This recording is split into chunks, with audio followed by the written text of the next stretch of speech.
Hi, welcome to the channel. My name is Tony, and today we're going to be on site installing the Meross Collie Smart Wi-Fi Garage Door Opener.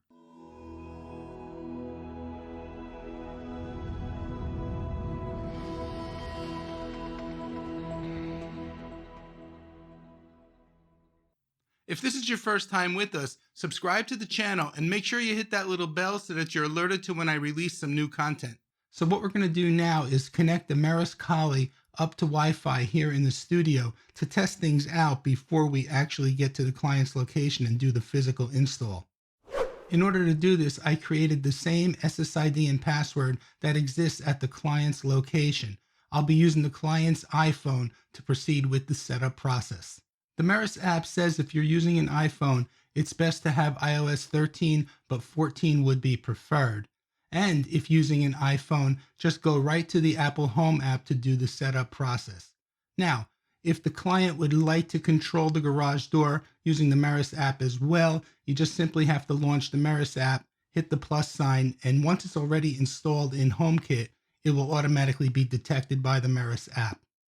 So let's get started with the setup process in the Apple HomeKit app. I have the Meross Collie connected to power.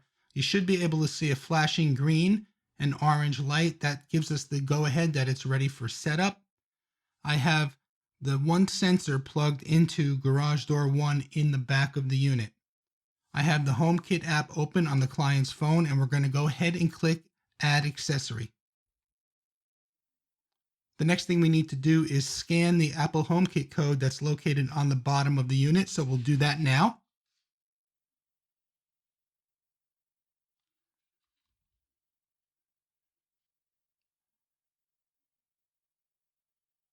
It found the garage door opener. Let's click Add to Home.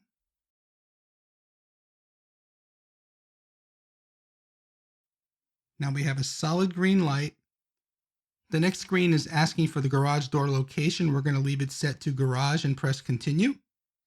Garage door name, use the name provided or enter a custom name. We're just going to leave it set at Smart Wi-Fi Garage Door Opener and say continue.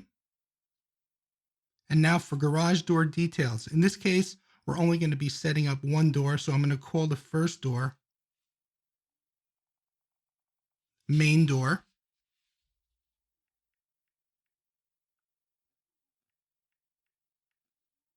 And the customer does have a golf cart size door, so we'll rename the second door Golf Cart Door. Even though we're not going to be setting it up in this installation, it'll already be named. And we'll click Continue. And next we'll click on Done. And there you can see we have the garage door opener showing up as a tile in the Apple HomeKit home screen. Now, let's move the sensor away, and this should simulate the door opening up.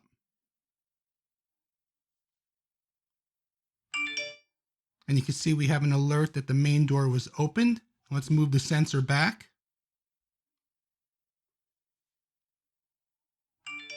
And now we have an alert that the main door was closed.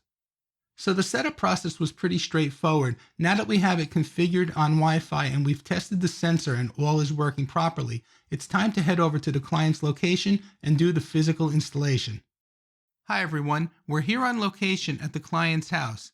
That's Alan behind me. We did the home networking video series here at his house when we did the whole home unified network install. Those of you that saw that series probably remember Alan because some of you commented about the fact that he was in neck-deep installation up in the attic. But today we're going to be installing the Meross Collie Smart Garage Door Opener on his garage door. And you can see we're following social distancing guidelines and pandemic guidelines by wearing our protective face coverings. Let me see if I can flip the camera and kind of just show you the installation location. Okay, so the plan of attack is to do a quick assessment of the space to see where we're going to mount the garage door opener. Then how we're going to route the wires to get the sensors installed near the front of the door. Figuring out how we're going to approach the installation is an important step. We're all prepped by having everything ready and laid out on the table, as you can see there. Let's move in to take a closer look at what we have.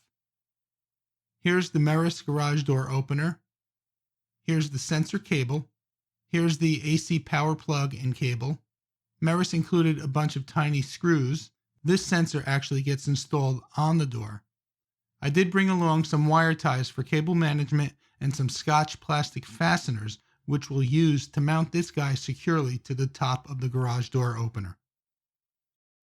Looking at the top surface of the garage door motor, it looks like we have a nice space right in here where we can mount the Meross Collie.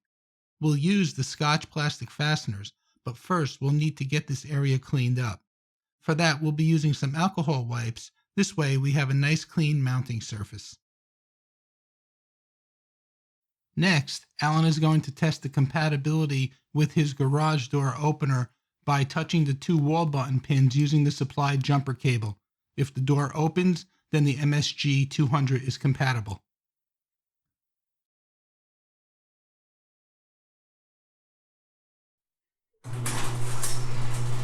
There you go.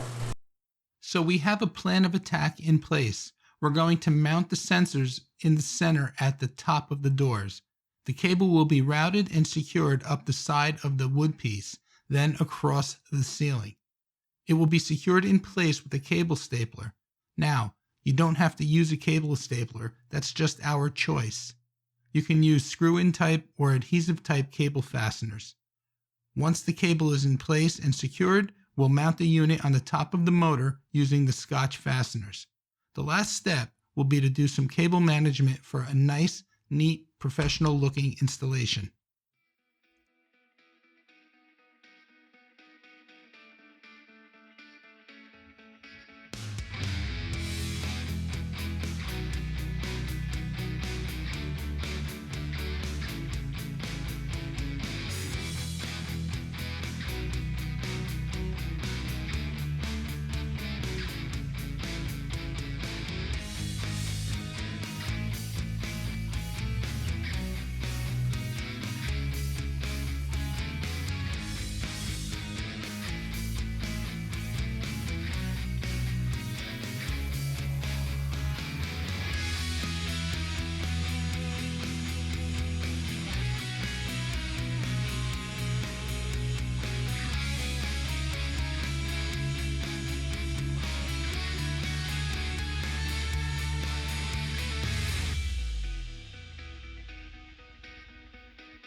Okay, so this completes the installation of the Meross Collie.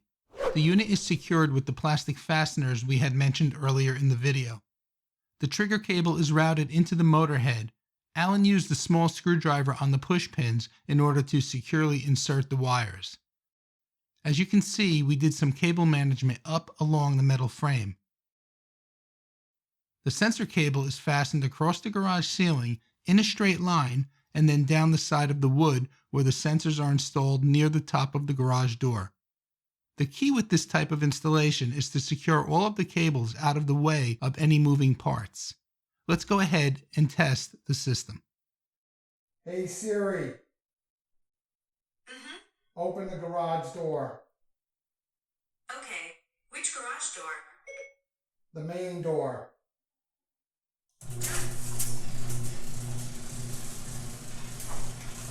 Hey Siri.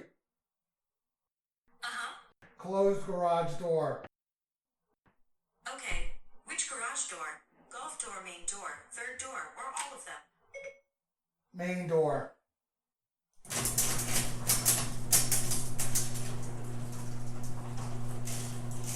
So now that the setup process is complete, you've seen the HomeKit setup and the physical installation. I just want to share a few thoughts. Now, I wrote some notes down on my iPhone during the whole experience so I wouldn't forget anything. So I hope you don't mind, I'm going to reference the phone at times.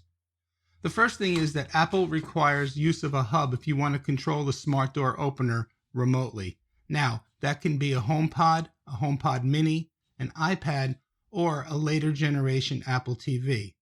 If you choose not to go this route, you can still remotely access your smart garage door opener using the Meross app. As you saw earlier in the video, the setup process in HomeKit was pretty straightforward and simple. The installation process was pretty easy as well. If we weren't filming, it would have took, less time. It took us about 2.5 hours with the filming process. But honestly, with 2 people, you can get this done in under an hour. And the big thing is to make sure that you just secure your wiring and your cabling and make sure nothing is in the way of any moving parts. The unit itself was extremely responsive. I mean, it tested flawlessly each time we tried it with Siri. We actually tried it, with tapping the buttons in the HomeKit app and in the Meross app. It was really responsive.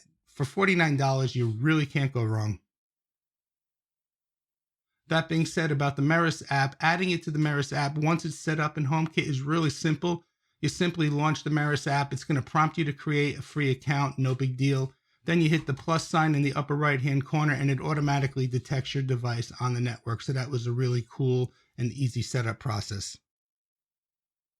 And finally, I just want to send a special shout out to my buddy Alan for allowing me to install this in his home, film the process, and helping me with the installation process. I really do appreciate it. So if you found any value in today's video and would like to see more videos like this, give it a thumbs up.